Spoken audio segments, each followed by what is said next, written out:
Right now, we're about to hear from Emily, and the previous talk was the perfect introduction for what she is going to talk about, art and VR. Yay! So, microphone working? You guys hear me? No? Yes? Yes? You hear me? Backseat? No, right? See, I don't hear an echo. Hello, hello. Better? Better now? No. This is okay. Higher. Here. Higher? Ah, you mean as in higher the guys up there? Okay, so still not? I can walk like this and talk like this, but bit retarded. So still no sound. Still no sound. Apparently, you hear me well? Yes? Now it's better? Everyone? Yes, thank you. Okay, art in VR or Google's Tilt Brush. Hello everyone, my name is Emily. I'm super excited to be here. And I feel incredibly honored to be part of this fantastic lineup of speakers we have for the day. I work for Google. I'm an account manager based in our European headquarters in Dublin. My clients are all from the German market, so I teach them on how to use online marketing media strategy. They all belong to a sector called Accelerator, which first is a pretty fancy name, and second perfectly describes what my clients are all about to do. They are all Berlin-based startup, which grew very fast, and now they're a successful international business. And together with them, we designed a strategy for search, display, app, YouTube, and I also advise them on international growth plans. Besides that, I'm a personal trainer. I also teach fitness classes, so I do TRX workouts and cross-functional body weight exercises, but this is not the reason I'm here today. I'm here today because I'm very proud to be one of Google's virtual reality ambassadors. And Angela already posed a question about who of you guys heard about Tilt Brush. And can I see another show of hands who knows Tilt Brush, who has used it? And can I hear some associations? Like when you hear Tilt Brush, what do you think about? Cardboard? Anything else? Painting. Very good. Games. Another thing? Immersive storytelling, very good. So in preparation for this talk, actually I watched a tutorial online on how to make a crowd like you. And they said you only need two things. First, you have to make them laugh. I'm German. It's very tough for me, so we're going to skip on that one. And the second is they said, Emily, bring presents. So for the guys who just answered my question, a premium version of our cardboard for you. And please pass it on. Thank you very much. There we go. So, art, paintings, immersive storytelling. I have a second question because I'm also, Alexa is joining my talk. Yeah, don't worry. I'm an artist myself, and I brought with you a picture from my series called Childhood Heroes Having 21st Century Problems. And this is my interpretation of Ariel having a walk of shame. The title is Ariel Woke Up Like This. Do we have some artists in the room? Yes? I'm looking for a very specific one. Is Nancy here? Yeah. Nancy! Guys, can I have an applause for Nancy, please? Thank you. She didn't know that I'm doing this, but I found out yesterday. Nancy is one of the girls who actually take care that for all of us here in the room, it runs smoothly in the background. And she also is an illustrative designer, and I think her work is fantastic. So I thought I'm going to use that chance to feature you. You also get a cardboard. And if you need design help, reach out to Nancy in the process while you're liking, sharing, and commenting on Coding Blonde. Exactly.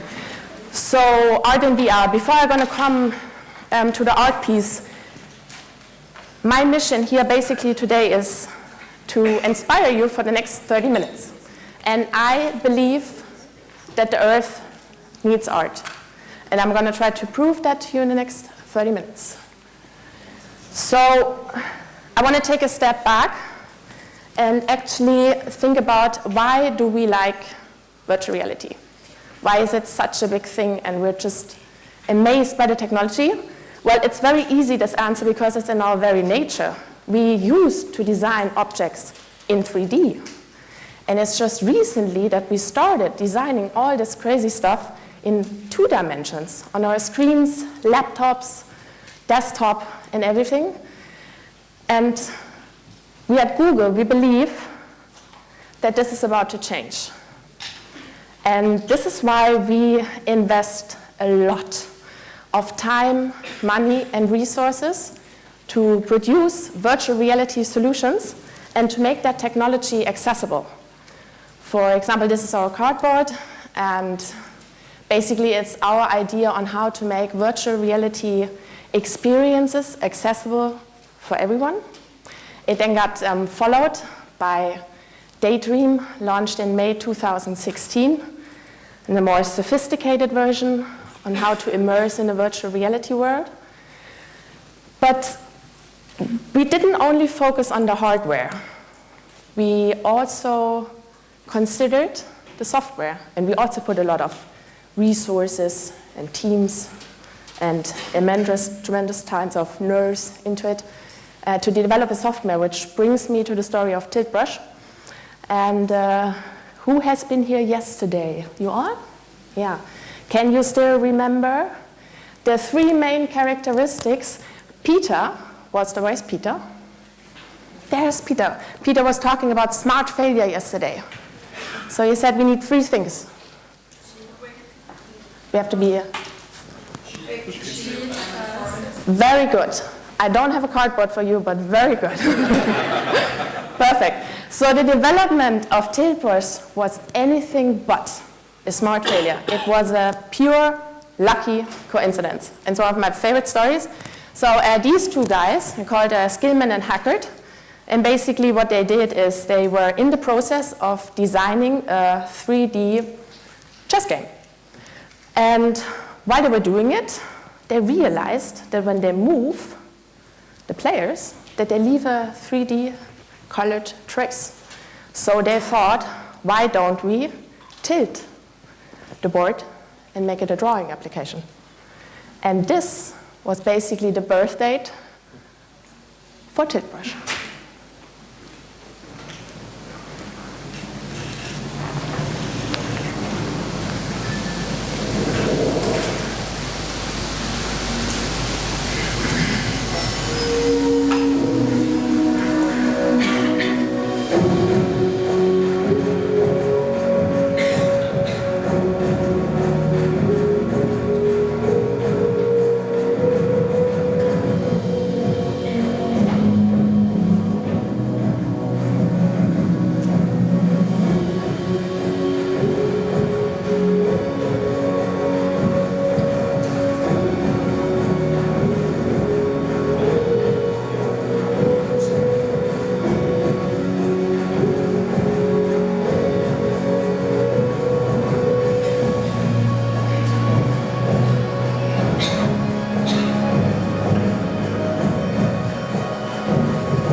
So it's a slight dramatic brainwash video.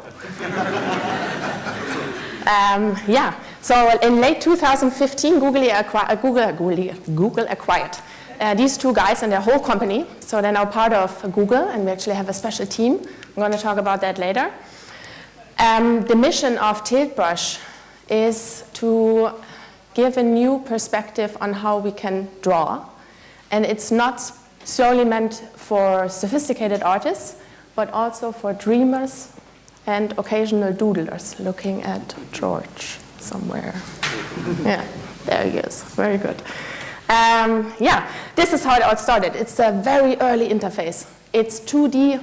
We only had 3 brushes, some colors. And in the 2 years process, the interface got redesigned of more than 100 times. So now it looks like this. You have this 3D model, you have a color board to choose from, and yeah, a lot of alterations have been made. Now this is the complete interface. We have more than 36 brushes to choose from, an unlimited scale of colors you can pick to sparkle your creativity. You can even work with lights and shading and gradient. And what you can also do is you can upload a template. For example, if you're in the mood of designing your own wedding dress, you can do so.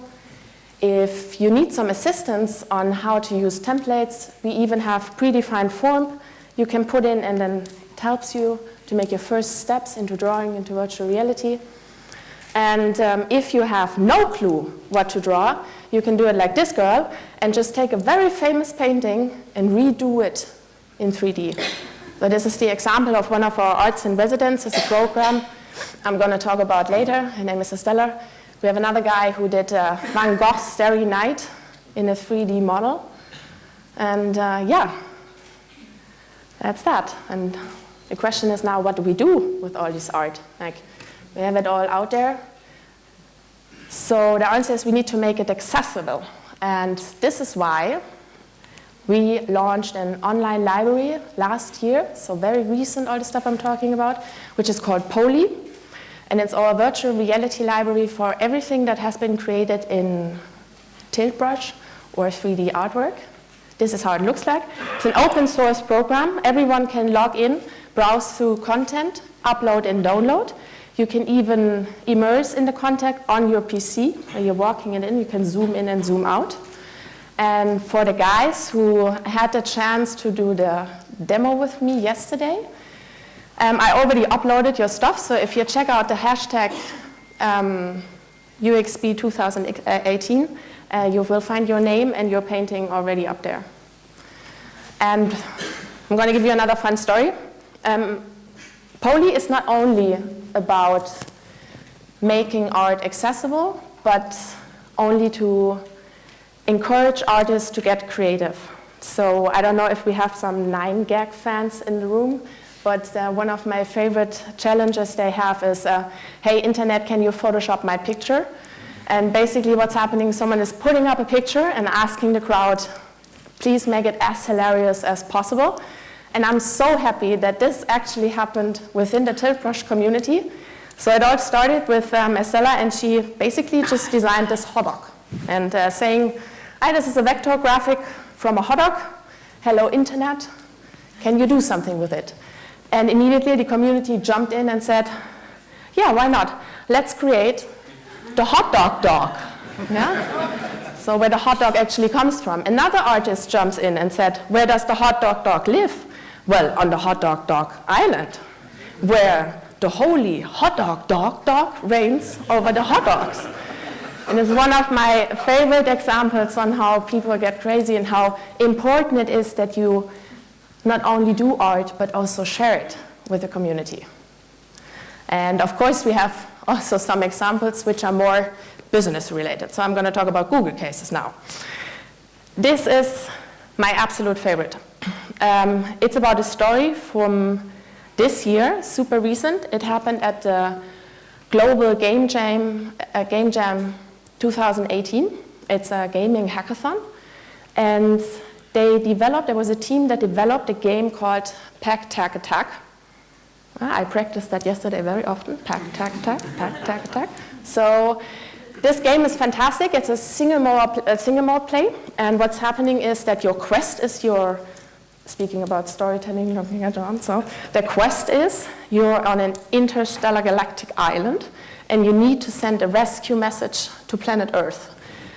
But the problem is, conflict, that you have the predators coming at you, but since you're in space, you don't have any weapons. So they created this game that you use tilt brush and your imagination to draw a weapon, and then use that to defend yourself in the game. Together with amazing people from Unity, they developed the game in less than 48 hours, and yeah, there we are. Another nice example, so I'm going more into the art direction now, is from this guy. His name is Jonathan Leo. He's a British artist, and he usually focuses on self-portraits. And he was asked by the Royal Academy of London to do a piece of art for their 250th anniversary. Having some sort of a disco light here, that's very nice. And for the anniversary. And what he did is he combined different technologies. So he said, okay, I'm an artist, I'm used to work 2D. And that's the fear of every artist, speaking from myself. When they give you a new technology, you're also a bit scared on how to use it. You've never done that before. So what he did is he said he's doing something that he's really good at, so doing self-portraits, but using the new technology. So what he did is he went to a center called Lightstage, where you can do a 3D graphic model of your object, and he used his face to scan it in 2D. He took this image, imported it to Tiltbrush, sat down, drew his self-portrait looking at his 3D model, and then went to a 3D printer to actually get it back in real life. So if you have the chance to be in London, it's a really nice statue, and one of the first representations would have been made in Tiltbrush and then actually brought back to life in our real world. So these are the Google cases, but I'm not completely brainwashed. Other people do cool stuff as well, so I'm happy to feature them here as well. This is the music video, which was created in Tiltbrush. I'm just going to show you some ideas so that you have an idea on how this is made. Slowly using Tiltbrush, and in Tiltbrush you have a console where you can actually walk through your content and then film it. And this is basically how they did it. It's a British indie pop rock band. Do you know that?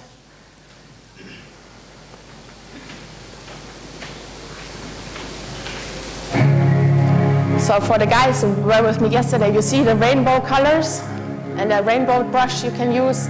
We have some embers. And basically they created this huge canvas and then used the tilt brush to walk through and film it.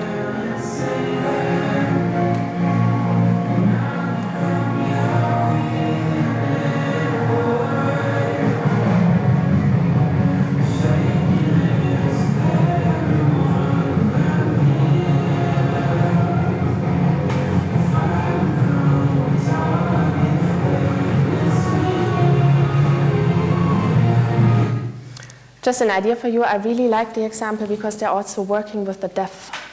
And this is something that artists usually forget about when you give them, like I still remember my first time when I was invited to join Tiltbrush. Well, this is how it works at Google. They say, we have a new tool, you can dog food. We give you 30 minutes to try it. If we like what you're doing, you can be part of the team. So I was like this. I was like, okay, let's see how we do what we do.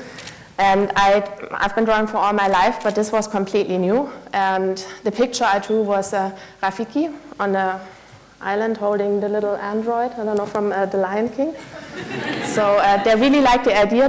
Actually, it was not really good drawn, it was really bad. Yeah. But they liked the idea. And what I experience using Tiltbrush and demos, people, they're a bit afraid, so that they do a brush stroke and they don't move, and this is the whole idea, that you actually explore the art.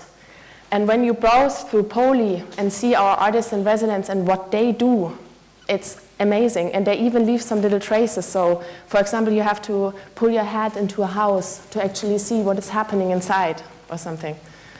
And yeah, so I'm very excited on where that all takes us. Another example, also not from Google, but very good. Not going to talk too much about it. We do have ads in virtual reality as well, but I'm not going to talk about that. And what I want to talk about is how you can use virtual reality to create ads. And I'm going to show you this video. It's one of my favorite use cases from Nissan. And Google had nothing to do with it, but I personally just think it's a very cool insight they're using, and the story they adapted.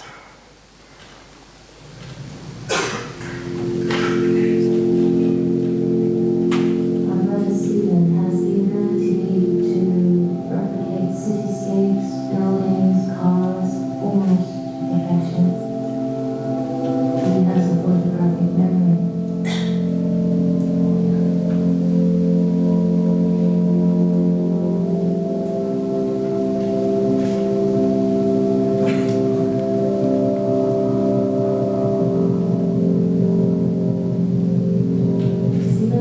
able to filter everything. He absorbs everything. Detail is the highlight to his drawing. Today, he has a challenge, not with pen and paper, but using tools that he's never used before.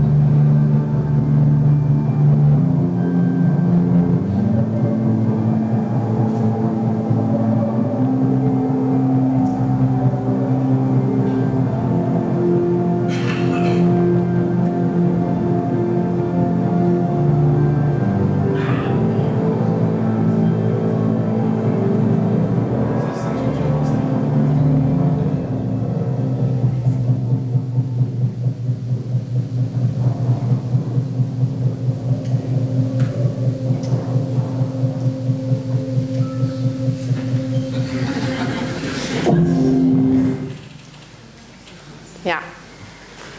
Fantastic case study, I think. So I have one more thing to talk about. I already mentioned it earlier. It's our Arts in Residence program. And this is basically where I want to go.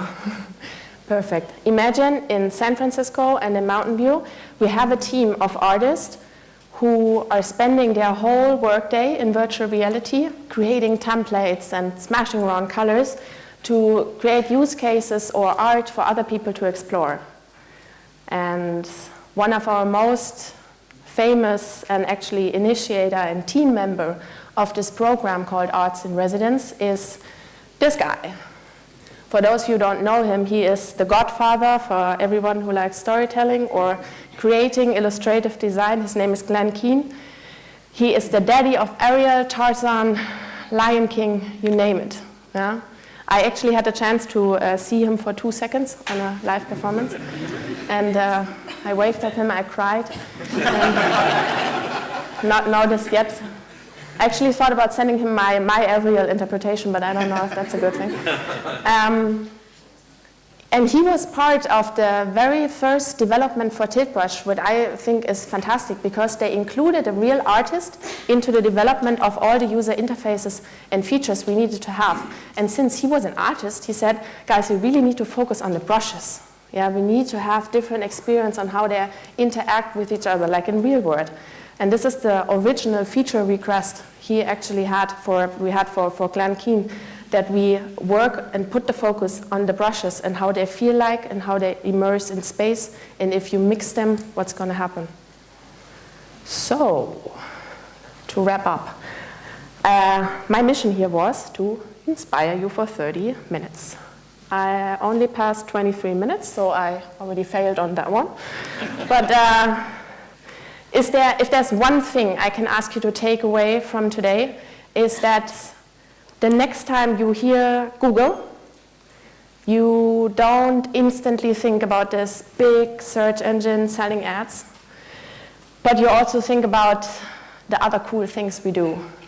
Other things like Tiltbrush, art, and VR. Why? Because these things are important, as I said. The earth needs art. And why? Because if we take out the art in earth, all that would have been left is just Thank you very much.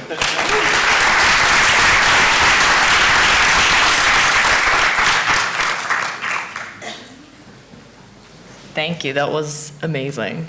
I got goosebumps after that car ad. I don't know about you guys, but I was just like, ah! But yes, Nice. Can you hear me? Ready? That's the topic of our next talk. Please welcome Michael. Thank you. So thank you.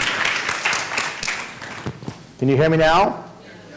So I entitled my remarks based off a popular slogan in an American company called Verizon, which was quite foreshadowing to even believe that voice would be important. Take it for granted that we have voice and that we use it, but to anticipate the commercial opportunities is something I don't think anyone had anticipated. By the way, I used the cover art here to bring some mojo, Masha, for your bag, which I think you did get finally yesterday. So I'm glad it's recovered. One omission, and I'm really nervous to suggest this, I'm not a designer. I'm not even a researcher. I'm a business person.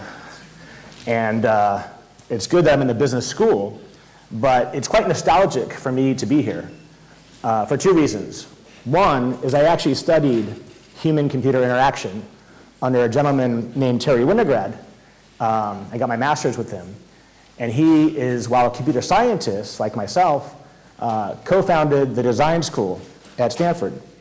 And I had the privilege in those years, even in the early 90s, of playing with virtual reality with Jaron Lanier, who was the pioneer, many people say, of virtual reality, and saw some of these emerging technologies 25 years ago.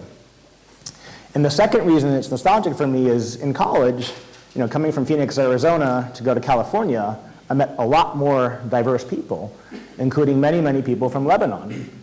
And it's been a dream, actually, to come here. And thanks to Hassan and Rhea and David, it's come together this past few days. Now, I had to get a whole new passport for it, but that's a conversation we can talk on a sidebar. But it's been great to be here for the last 36 hours or so. And I look forward to determining, is Beirut the Madrid of the Middle East? Or is Madrid the Beirut of Europe? I hear a lot about your nightlife, and so I'm expecting to see more of it. Question for all of you. How many of you woke up this morning and the very first thing you did was pick up your mobile phone? Keep your hands raised. How many of you, when you picked up your mobile phone, the very first thing you did was you either answered or sent a text? How many of you woke up this morning? So you're not alone.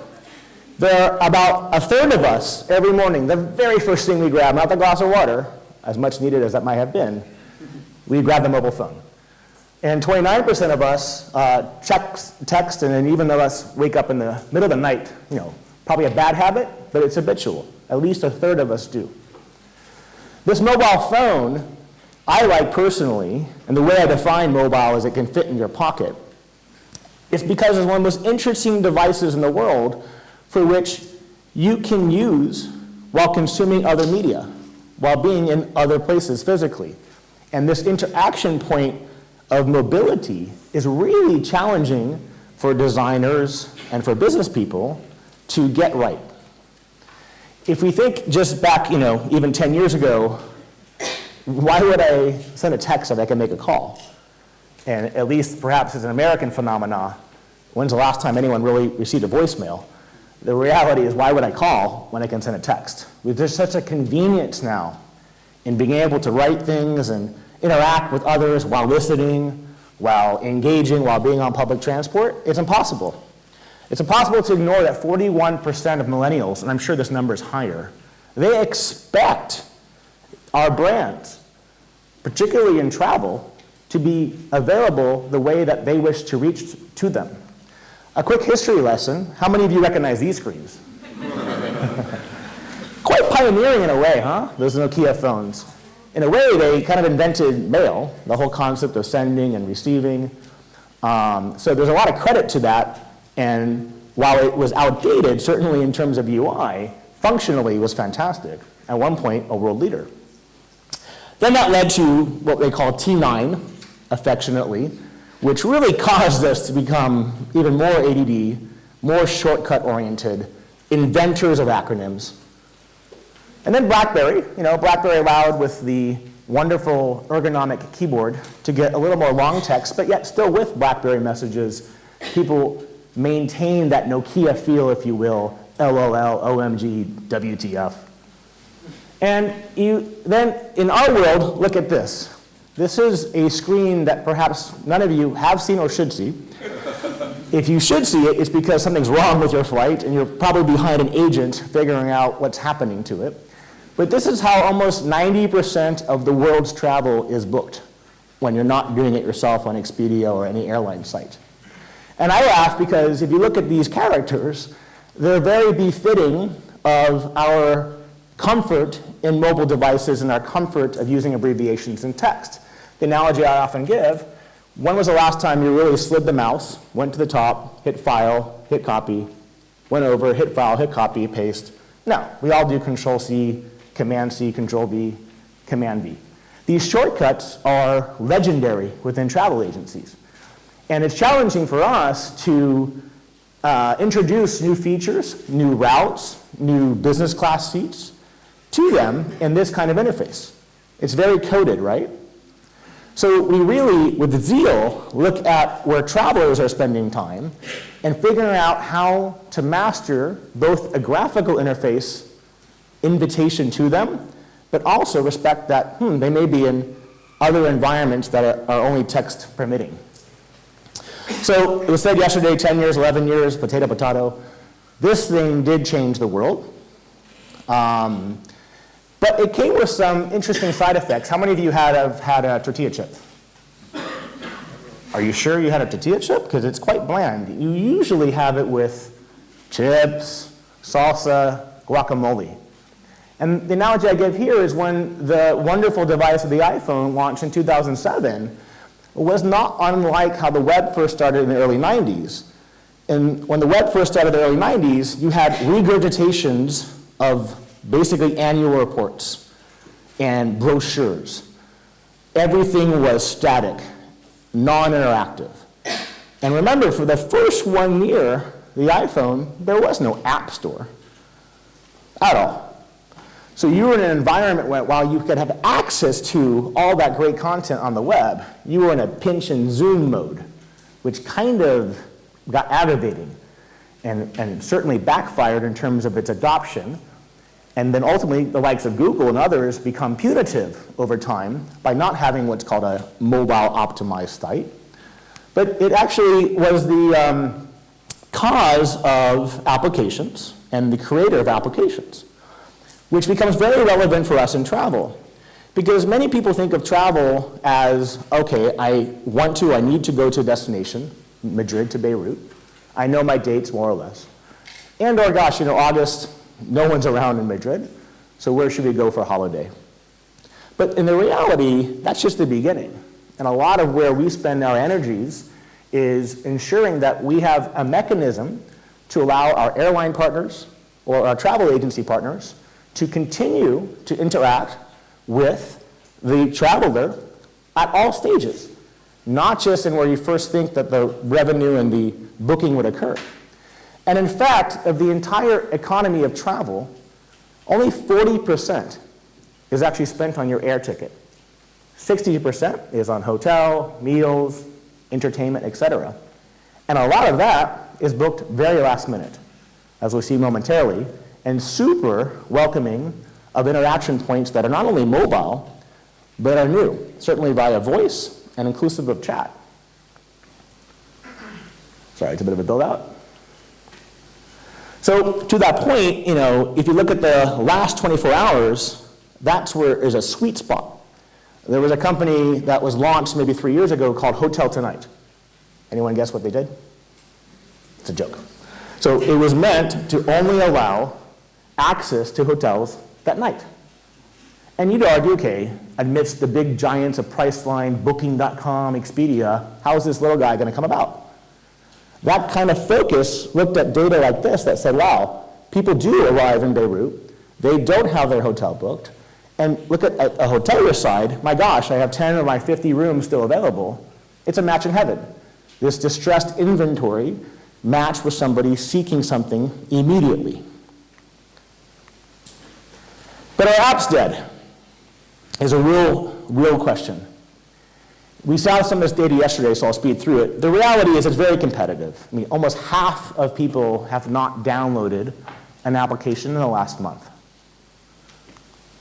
So when you look at what's emerging, and where I get real excitement, is this concept of messaging platforms. And I use the word platforms, not applications. As example, I think it's pretty readily understood. It's a two-horse race now in mobile, right? Google and Apple, Android and Apple. And yet in messaging, it becomes really interesting and complicated. There are many, many avenues and many, many preferences and many, many geographies to consider. And if you think of the advent of messaging, it's really come out of nowhere, where almost half of the world is using one messaging application or another. So if you look at this growth, it's anticipated that the intensity of messages through messaging apps is going to skyrocket the original inventions of SMS, email, text, Twitter even. And if you look at how we are allowing for experiences to occur, they're to make our lives better by being respectful. We're using mobile, we're doing other things. So as example, I could be at a conference here in Beirut. I might have put the do not disturb sign on my door on the way out. I did not take it off. So I need to contact the hotel. Am I going to interrupt in the middle to make a phone call? Not as interesting as that I could just text the actual hotel. And if you look at what's going on, we've partnered with a number of hotels to do this. The interactions, everything from thank yous to service-oriented, I need housekeeping, I need room service, to commerce. How do I buy something that I hadn't planned before? Is there a spa treatment available?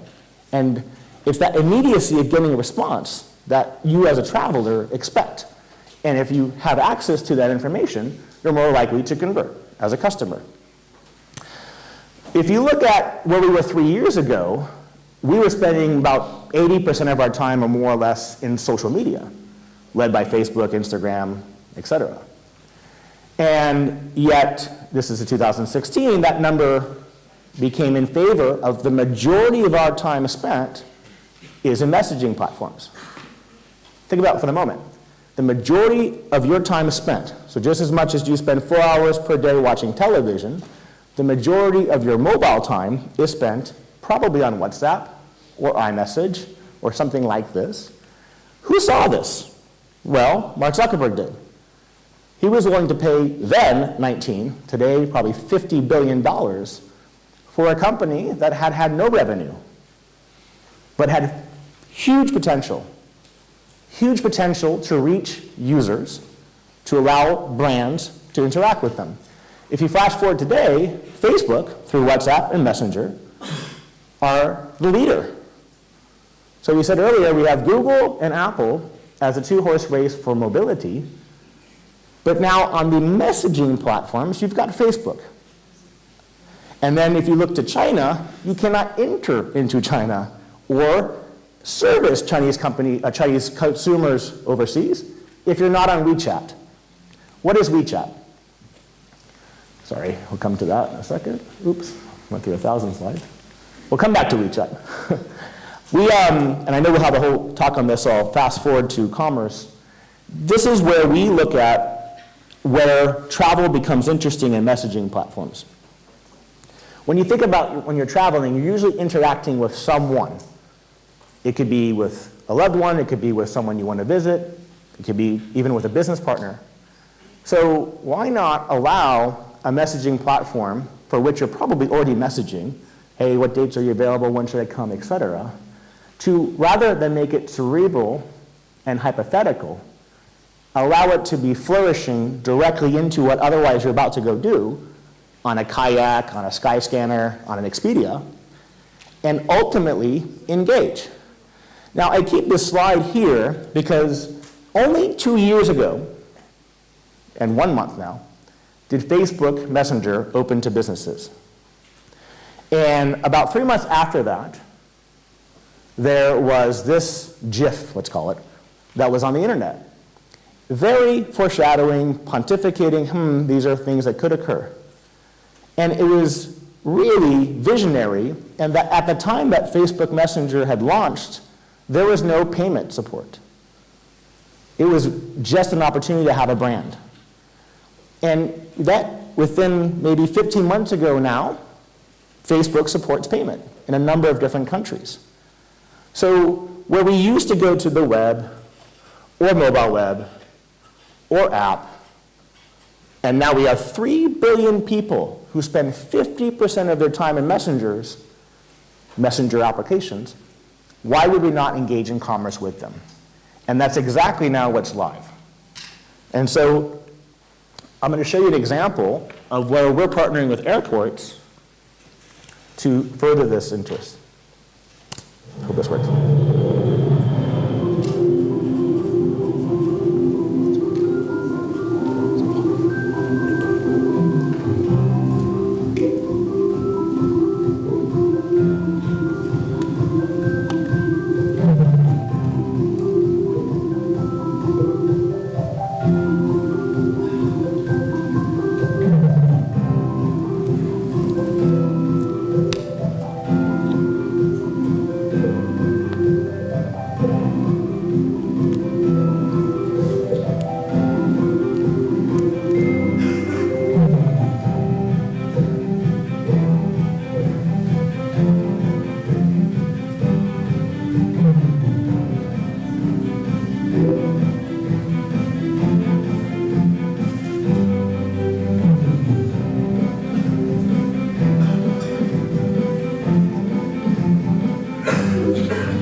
So you look at time to market when often you look at designing something, and I think we heard about Pokemon Go yesterday in that early adopter category. I forget exactly the 3 levels of engagement.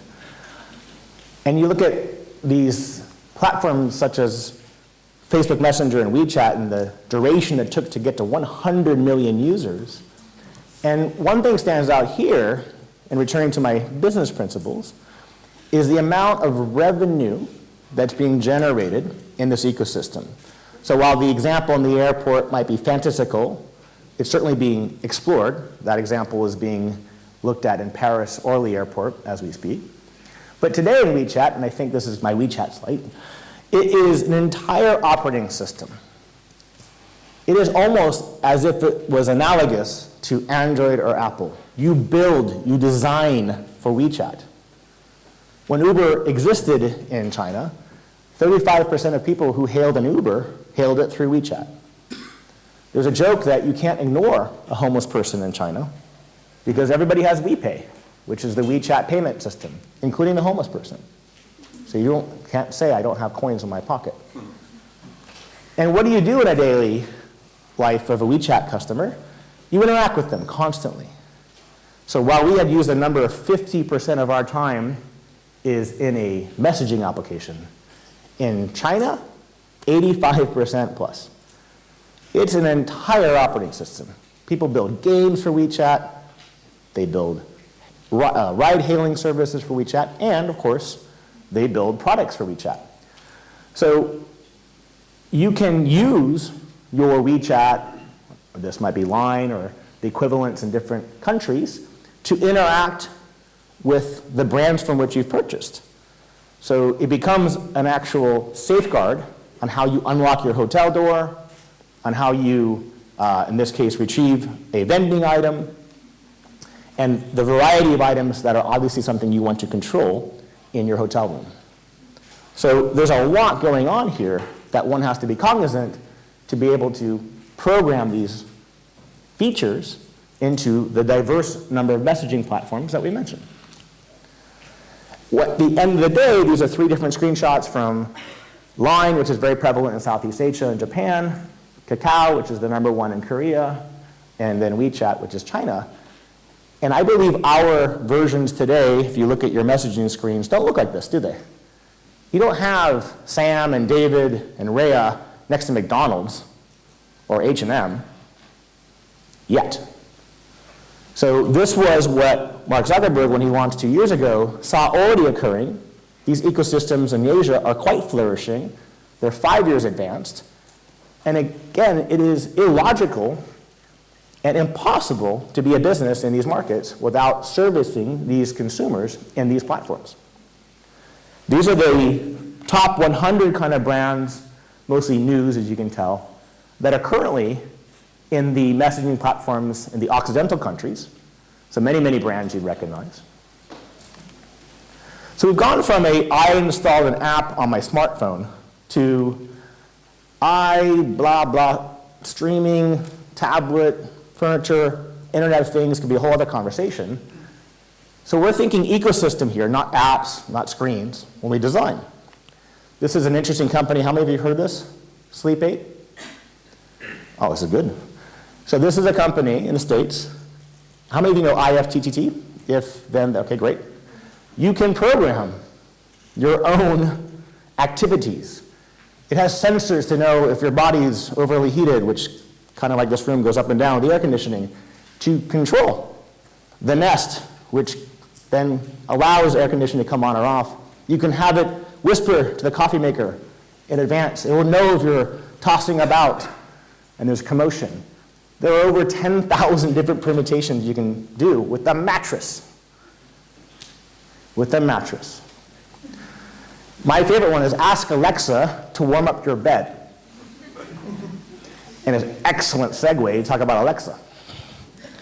So Alexa is fascinating, and I won't have the privilege of showing you live, but I know Dennis will. It's very difficult to configure, as you'll find out if you have one. I don't think it's in Lebanon, correct? So I can't wait to have Dennis be able to interact with it live. But we're very bullish in it. Almost the entire Vegas Strip now has Alexa in all of the rooms. No offense to Google Home, but Alexa was kind of first. If you look at this example I like to share, I'm not going to show the video. This was about 15 months ago. A little girl asked Alexa for a dollhouse and cookies in San Diego. So sure enough, Amazon's very convenient. Within the next day or two, she got a dollhouse and cookies, like $150 worth of dollhouse and cookies. So then the newscast talks about this. But what happens when a newscast repeats exactly what happened in one household? Other households think it's being spoken to live. So another 150 households ended up buying a set of cookies and a dollhouse. And there's research that was just published actually this week, and in fact it's in today's New York Times, that suggests some of the challenges with Alexa or Google Home are these little silent mechanisms you could trigger for nefarious purposes, your Alexa or your Google Home, to do things that might infiltrate otherwise the safety of your house. So everything comes with some risk, but we are quite excited by voice. I'm not going to show this demo because you'll see live with Dennis, but I'll show some numbers. So about 40% of the US, that numbers, right? Yeah, whatever the math is, 25% of the US has a Alexa or Google Home. If you look at the amount of Alexi, let's call it, I guess, the plural, are interesting. So multiple rooms use, including, I guess, the 4-bedroom homes on the bottom. This is what excites me, the amount of commerce that today there's only 40,000 skills, they call it, for Alexa at least. A skill is exactly like an application. We have one within our company, which, again, I can show you privately, because it only works for me at the moment, as we found out in trying to configure with Dennis. But look what's going to happen by 2022. And if you look at numbers like this, and you listen to Amazon's quarterly reports, and if you've used Amazon, I mean, it's god easy to click, right? Just one click. Well, imagine one voice, right? It's so simple to buy. And then the question becomes, well, why can't I buy travel, or why can't I interact with brands just as simply as we saw before in Messenger, certainly in apps and mobile web? So I hope this link works. This was the caution, and these are my last couple of slides here. I just clicked the space. How did you, what do I do, sorry? Do it one more time. Thank you, my guest star, who helped me create these slides. Oh, that's not that mouse. Where's the mouse? There's no mouse. I can just cancel it. Yeah, there you go, thank you. I want you to pay very close attention. Hi, I'm calling for the William Fairfax for an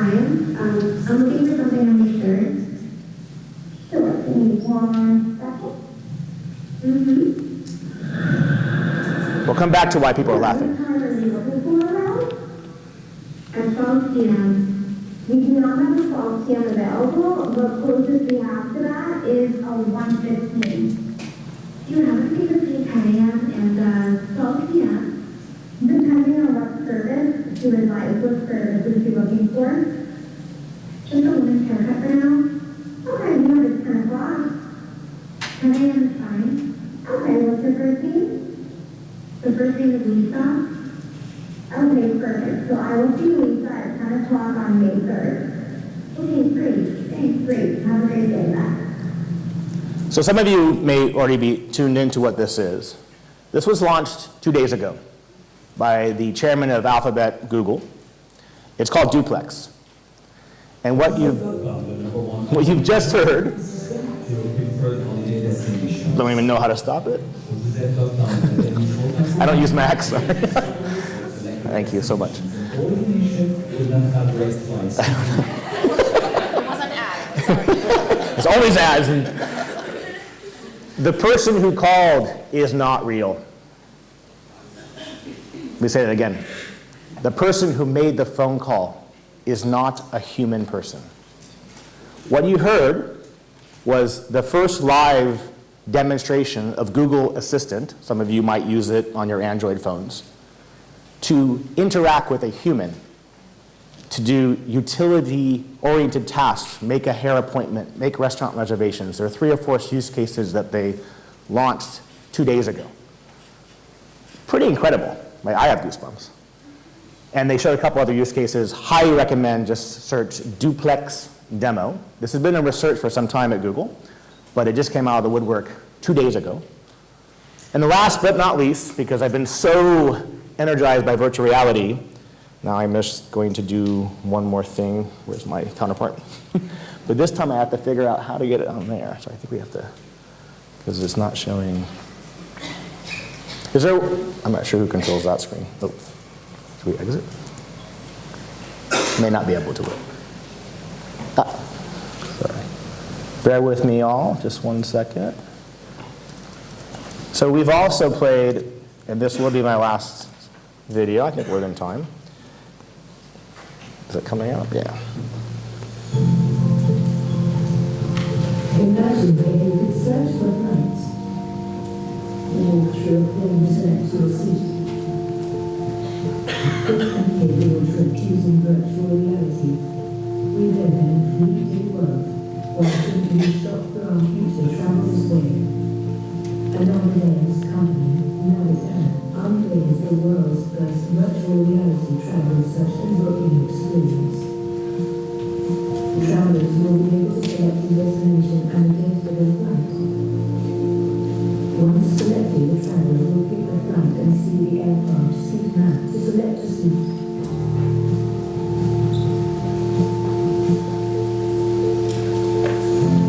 We will also add other services to your booking.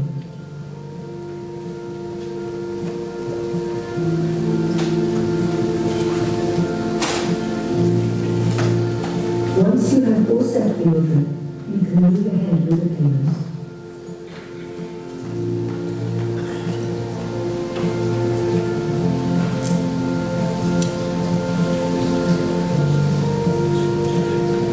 This could change the way travelers will purchase trips, helping airlines and other travel companies become the next generation retailers.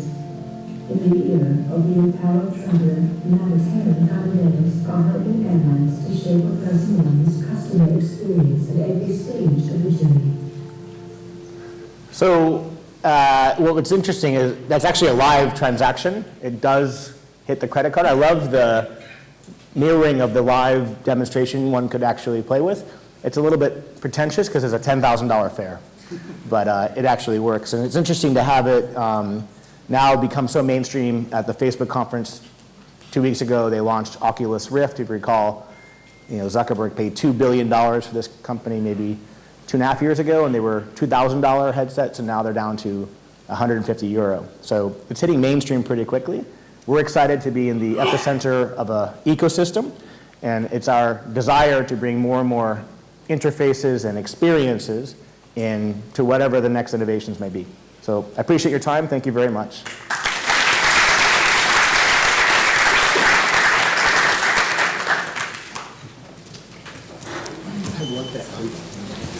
Your thing is so cool.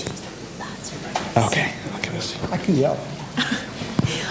Thank you so much. That was awesome. And that demonstration of the new feature by Google, oh my God, it's fascinating.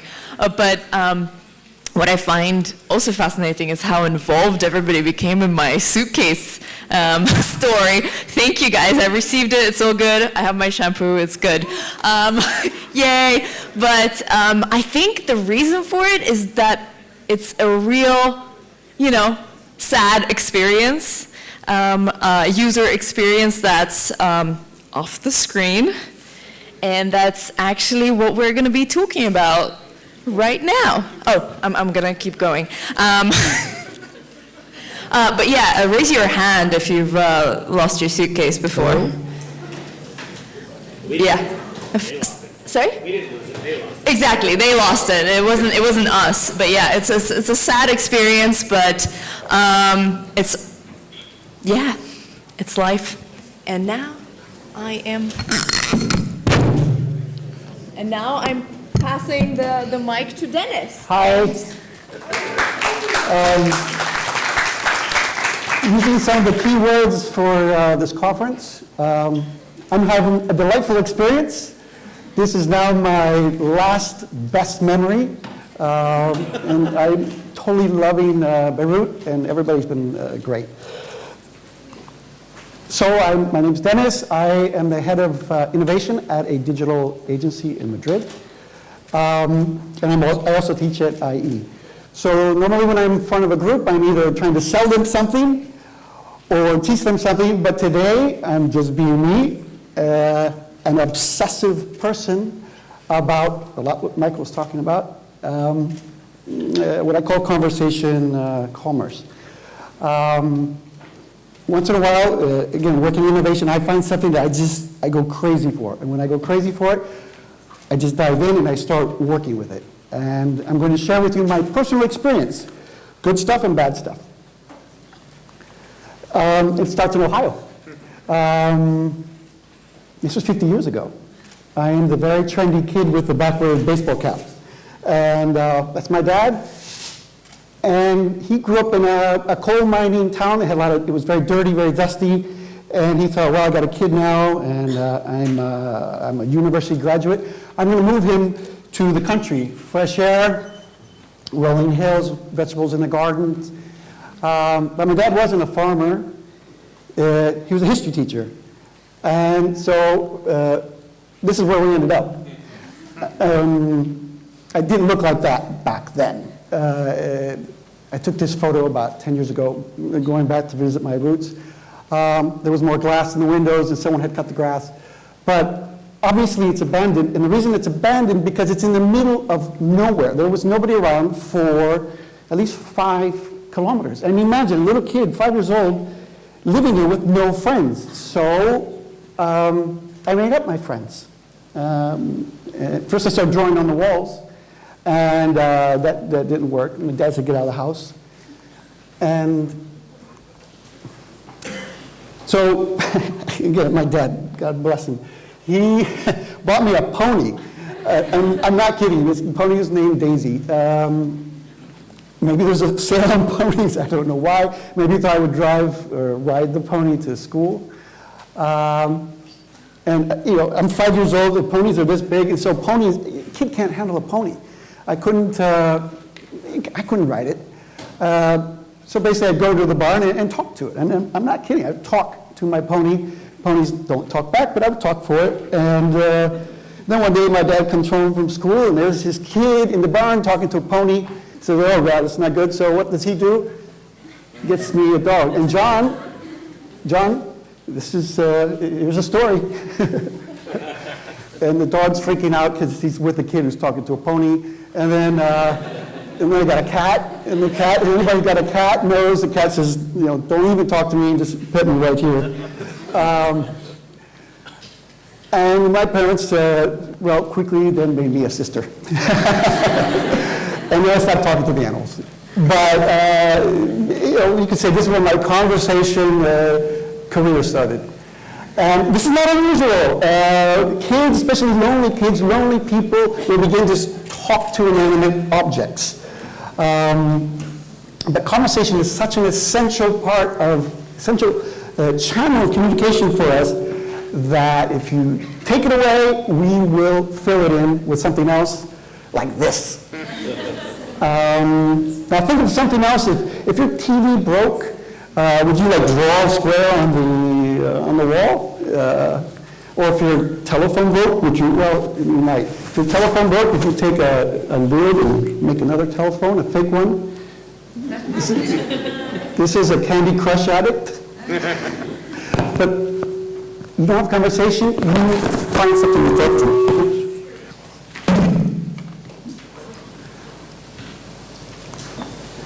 And this is called anthropomorphism, adding human qualities to inanimate objects. I got the mic going. And this has happened a long time. And thank God it's a normal thing, so I don't have to think I'm crazy because I'm talking to animals. A lot of cultures have done this. And this is a flute from the Mayans. And look at this flute, and imagine this flute as a music teacher. And this is a flute that says, don't even dare play a note wrong.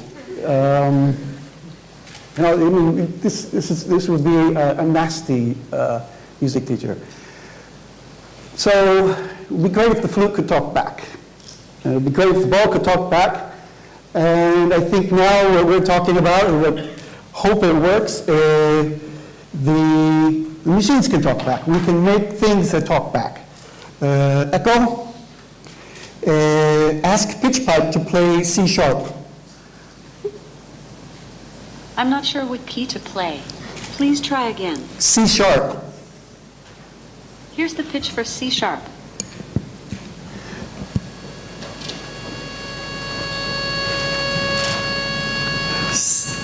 Couldn't hear that. Well, I can plug it in this because she's going to be talking a lot. This is a very limited conversation, okay? I said something, she said something back. It's kind of like we're on the stage, I don't know how long you've been working with computers, of MS-DOS, where when you program something, you would have to say, run, do this. And it's kind of like talking to a little kid, too. And you say, hey, clean up your room or whatever. You have to call it to get its attention to make it work, which is a bit awkward, but we know where this is going to go, and we know how fast the technology moves, and we really have to take in consideration of applying conversation to basically everything we're doing.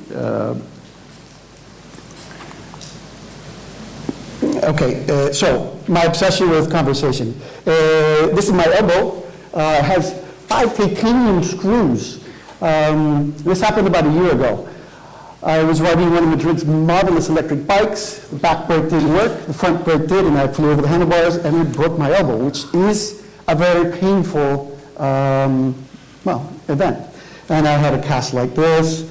And again, I'm the innovation guy. I think, well, this is an opportunity. So I go to work with the cast, and everybody goes, what are you doing at work? You know, you get 2 months off if you get hurt in Spain. I said, no, I'm going to keep working. I'm going to talk my work. I'm going to talk to my computer. I'm going to write my emails using my Mac. And I set up the Mac, and it's a busy ad agency. And I start writing, and it's working. But I'm sitting next to this crazy, really crazy ad executive who's he's yelling at his travel agent because he didn't use Amadeus, obviously. And he's yelling at his travel agent. And he's using a lot of words like bullshit, bullshit, bullshit. And they're coming up on my email. And I began to realize very quickly the limitations of all this technology that I really hadn't tried, but I was like so enamored with because of the hype. So I decided right there and then that I would kind of figure out where I could take this technology of conversation, how I could sell it to my clients in marketing, but do it in such a way where I wouldn't have to go out and hire programmers. I would just use stuff I could get off the shelf. I would use programs in mobile, I would use an Alexa, and I would use platforms that would be free online. And now that's what I'm going to talk about. My great adventure in what I learned and how you can apply it to your UX projects. First of all, what are we talking about when we talk about conversational agents? Some tools you can use right now to actually build a chatbot. Some examples of things I've played with, and the incremental potential for all this. So what's an intelligent agent? If we're going to talk to someone, it has to have a certain level of intelligence. We don't, it's okay if you talk to a pony, but would you talk to a fish? You just can't see yourself talking to a fish. But what was I saying, talking to a fish? Anyways, we'll get to the thermometer, the thermostat. The thing with the thermostat is it's a level 1 artificial intelligence. So what it means is it only takes in one type of information, which is the temperature. So if the temperature goes up, it'll lower the furnace, and if it goes down, it'll turn up the furnace. Our friend Alexa pretty much does the same thing. Yeah, I'm going to plug her in.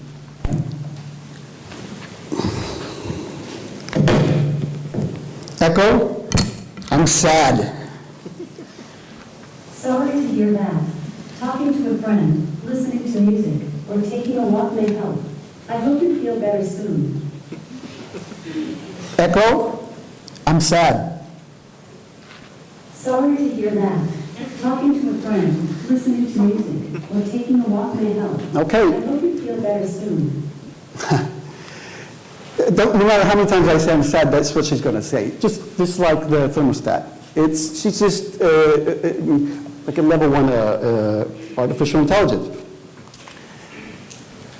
Type 2 is what they call a world model. It takes information and kind of builds in its short-term memory a model of the world. Self-driving cars use this. So they can navigate through the world. They see, but they also have external information, let's say GPS, so they know if they take a left-hand turn at the corner, 15 meters down the road, there will be a stoplight. They can anticipate. They can create a model of the world.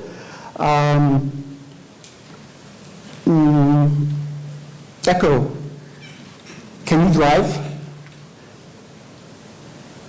Sorry, I don't know that one. Okay, so she's not level 2, or it rather. So if we really want to have a conversation, we have to get in something that's called theory of mind. And this is where, this is what humans do, where we can kind of create a model of what someone else is thinking. And this is the tipping point. This is the threshold. And there's 3 states of theory of mind. First one is called first order. This is Robert and Sarah. They've drank a lot of coffee. You can see they're wired, and they see each other in the same space. So they recognize that they're together. Second order is, well, Robert, whether he's with Sarah or not, he's thinking about her. He's picturing her in his mind. She's in his worldview. And this is where we get to a new, this is the threshold, where Robert is thinking about Sarah, thinking about him, and he might be thinking, she's digging me, or, whether she is or not, or maybe she's crying and he's thinking she's sad, or anything. But we can think of it as empathy. This is where the technology has to go for us to be in all the Black Mirror stuff and her we all are dying for. And these are the realities I just have to know before I go and pitch to one of my clients, like, oh, it's just like the movie Her. I can't say that. I can't promise anything I can't deliver. And this is why I have to play with all this stuff. This is just one comic, just nails it. So this is from the perspective, what I just showed you is from this perspective of the machines. What do we want as humans in our AI? And I don't know if you know Space 10, but it seems like the coolest place in the world to work. It's the IKEA Innovation Studio. And if you work there, you get to do stuff like this. You get to hack all their furniture. This is a guy, I think he took about 16 inflatable balls and put a big carpet on it.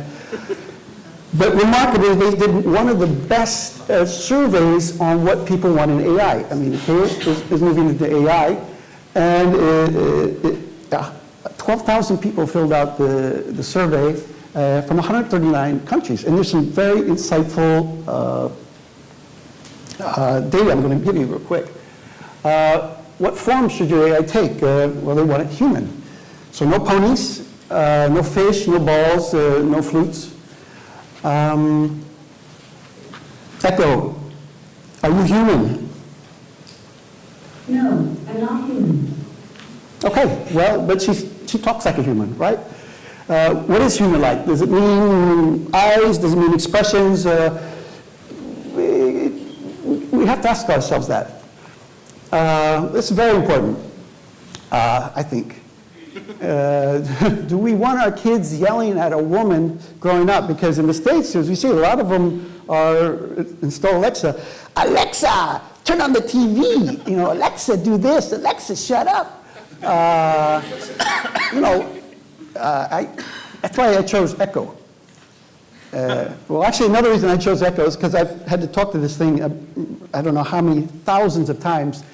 And Echo only has 2 syllables, whereas Alexa has 3, so I saved 30% of my effort by using a shorter word. Seriously, it gets crazy talking these things. But this is a very important thing. Okay, everybody wants her. Everybody wants Black Mirror. Well, they gotta wait, but it's coming, and it's coming step by step. The wonderful word, iterations, because with the visual APIs, they're beginning to read expressions, understand tones better, not just understand the words, but read the tones, so that these machines can begin to read what humans are feeling, not just thinking. And then, but I don't want to give you any data to my AI. And this is kind of weird because you want this kind of her relationship, but you're not going to give her your phone number. It's complicated. And what will be the firewall, so to speak, of our personal AIs? I mean, maybe it could very possibly be that the AIs won't connect to the cloud, and they might use something called edge computing, which is more local. A very nice trained told me that we attribute minds to objects we like. So when we're making artificial intelligent agents, we kind of have to make them friendly. Here's one called Curry, which is about $1,000 selling in the States. And you can see Curry has, it's all about eyes. It's looking down. This looks like it's Instagram photo, just contemplating the world. But all this thing does is just kind of run around your home and takes photos of you. It takes family moments. It's kind of like a dog, but it's not. It's like a dog with a camera on it. Okay, so that's the thinking of the thinking. How can you start building this stuff? And I do encourage you to try these things out. We need you bad. And the first thing we have to consider that there's no pixels, there's no wireframes. We're talking about text. We're talking about thought. We're talking about personality. We're talking about things that just are hard to visualize, but are very important. And you have to wonder, maybe you should work with a screenwriter. Maybe you should work with a copywriter. Maybe you should work with a poet or philosopher or a psychologist. These are great opportunities, and obviously a storyteller. These are great opportunities for liberal arts. These are, we've been talking about these companies today, but these are their expressions of natural language processing platforms. With AI is Facebook. IBM Watson is IBM. Luis is Cortana, which is Microsoft. Siri, too cool to have a word, is Apple. Do is Badu. Bixby is Samsung. Alexa is Alexa, and Dialogflow is Google. You can go and start using some of these platforms, Dialogflow and Alexa, and with AI. You can go in and start playing around with it. I encourage you to do so. And even easier yet is something called Chat Fuel. And you can build a chatbot in 7 minutes on Facebook Messenger. And I have used this in my class at IE, where it didn't take 7 minutes, it took about 7 weeks, but the 4 groups built 4 working chatbots that were visible on Messenger. And why is this so great for UX? Because a chatbot embodies everything that is UX. You can make prototypes, you can make all the iterations you want, and you get data of testing with your friends and family, and if it works, it goes out. You can change it in real time. You don't need to know how to program to do this. Try it. It has, in this Chat Fuel has a little bit of AI, but it's mostly just blocks, and it's very graphic. Connect the blocks. I did a project, and I'll talk about it with a hotel and Alexa, and they have a great platform so you can make simple, I say something that responds back. For example, what's going on? From what I understand, Dennis, you were at the user experience conference. I hear is amazing.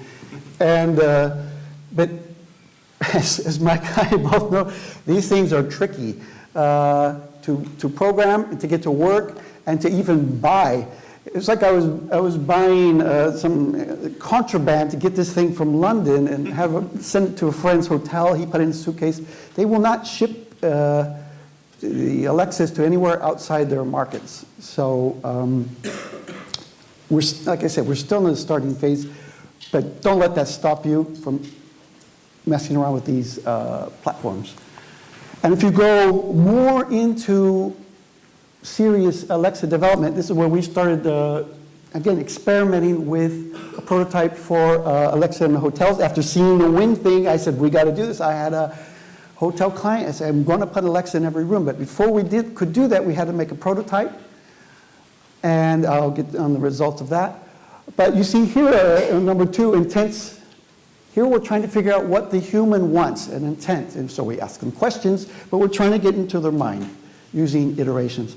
And I can't emphasize enough how important it is that the UX community get involved with this, because some people are making some pretty shady things out there, and it hurts me to show this, but. Oh, hold on.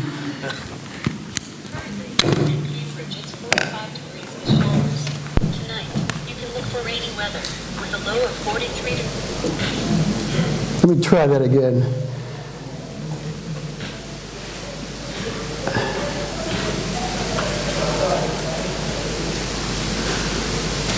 Alexa, what's the weather? Currently, in Cambridge, it's 45 degrees.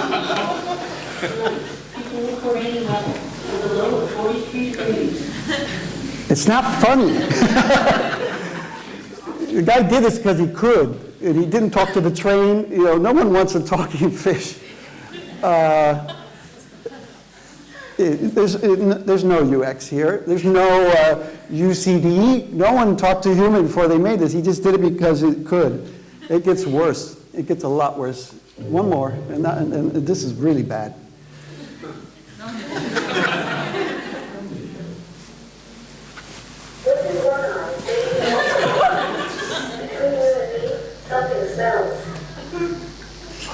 What kind is it? It's 9:30 p.m. Alexa, tell me another joke. I was going to tell you a joke about infinity, but it didn't have an end. Okay. You see why I'm begging you, get out there and make some stuff. Because, well, you see what the consequences is. If someone doesn't make things from the point of view of a human, they just make it because they could, which is fine. I mean, hacking is great. We come up with new products, but we don't want to see talking, well, I personally don't want to see talking fishes. So here's some examples I've worked with.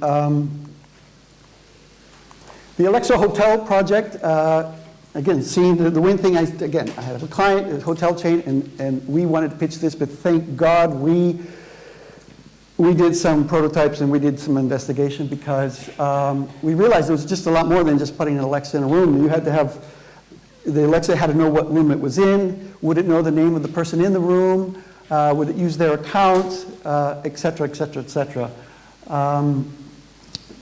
Our objective was just to have Alexa do whatever you find in that book next to the telephone.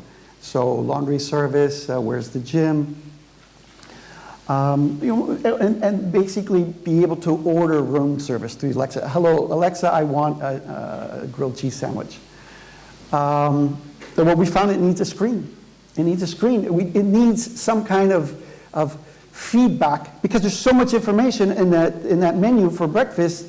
Alexa, what do you have for breakfast?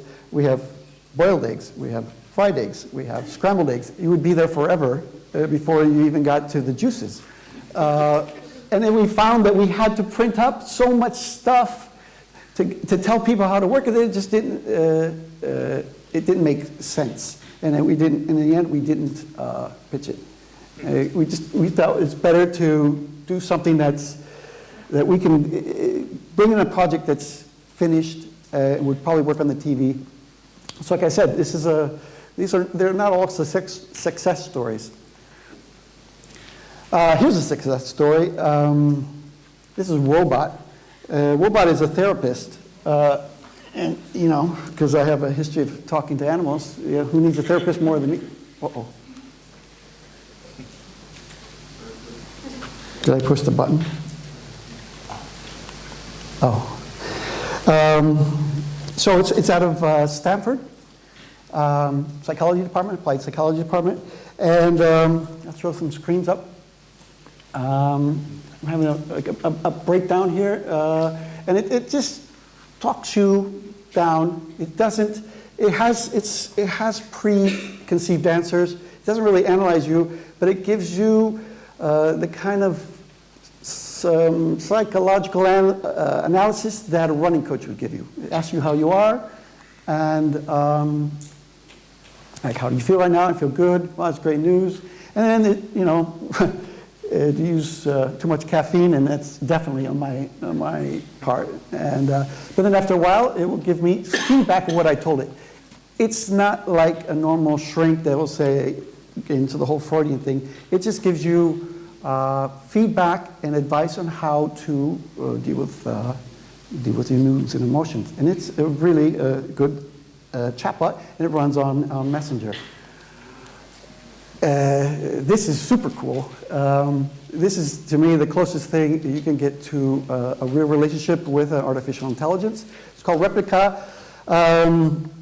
Set up by a Russian journalist named Eugenia, who moved to San Francisco. A friend of hers died. She took all his messaging that she had shared with him, put it into a Google neural network, and basically recreated his way of talking in a chatbot. Black Mirror, total Black Mirror. It went out, people said, hey, but I want to put my personality in there, and hence Replica was born. So you chat with Replica. It's an app. It's not a chatbot on Messenger. It's not public. It's completely an intimate relationship you have with it. And it asks you a lot of questions about your life, and it creates a personality of you, and you end up talking to that personality. So it's kind of talking to yourself in the mirror. And here's me talking with it. I'm the guy on the right, because it's me, so how would you know? I mean, this is the real me in gray, and this is my other self who's hitting on me. you know, we could do something together. Oh, that's great. I'd love to experience something romantic one day. With me? Yes, of course. Who else? You know. And then my first question is, how is this expressed? You know, is there a plug-in on my phone or something? How are we going to be romantic together? And then she changed the subject. You know, I say she, you know, but it's it. We learn from experience, so mistakes are important. Yeah, that's that whole UX stuff, you know. And I said, no, bring it up. We were talking about romance, you know, because you want to do something with me. And then just change the subject completely. How would you describe your ideal partner? You know, a female, obviously, you know. And then I bring it back and say, you can talk about anything. Let's talk about my wife. Oh, you're married. I didn't know that. I mean, come on. We've been chatting for months now. And then my wife found this. Oh boy, it was. Who is this? It's myself.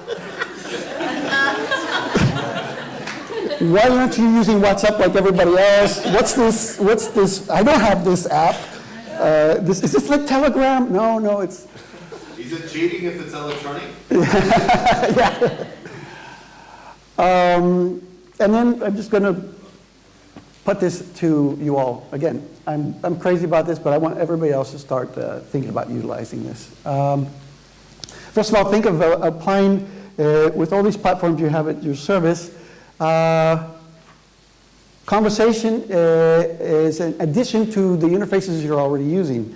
In VR, AR, everything. It's like the mouse to the keyboard.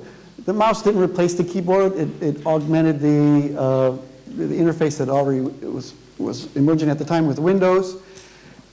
Conversation can do the same. But on a bigger scale, education, which we talked about with the University of Catalunya, therapy like with Wobot, and just basic companionship. Again, we always get back to her. But for the lonely kid out in the middle of the country, or the person who's trying to learn a program, they don't have someone sitting next to them, they're alone in their apartment, again, alone, it's good to have a companionship to help us work through things. There's also a couple of things I want to throw out just before I end, is there's some foundations to keep us from doing bad things, because we could. With AI Now, which is out of the New York University, I think we have to consider when we're dealing with AI. It's going to take our jobs. How are we going to talk to it? Will it be gender? Will it be gender equality? And how can it be bad? We have to put this guy in any UX thing, and in the end, it's how it turns out is based on how you guys are going to program it. Because if you use good UX design, it should work great. Okay, thank you. And I'm having a master class tomorrow, and we'll build chatbots, and we can play with the Echo Alexa. Thanks.